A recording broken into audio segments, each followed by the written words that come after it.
திருவண்ணாமலை மாவட்டம் குடியாளத்தில் சாரங்கபாணி என்பவரின் வீட்டின் பின்பக்க கதவை உடைத்து உள்ளே நுழைந்து 23 சவரன் தங்க நகையை திருடிவிட்டு போலீசார் கண்டுபிடிக்க கூடாது என்பதற்காக மிளகாய் பொடியை தூவிவிட்டு திருடர்கள் தப்பிச் சென்றனர்.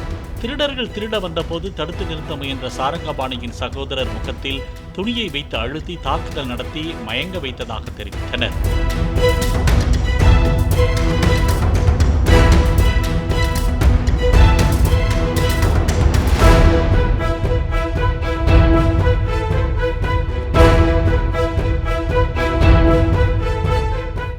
பிளே ஸ்டோர் மற்றும் ஆப் ஸ்டோரில் இருந்து பாலிமர் செயலியை QR கோடு மூலம் பதிவிறக்கம் செய்யுங்கள்.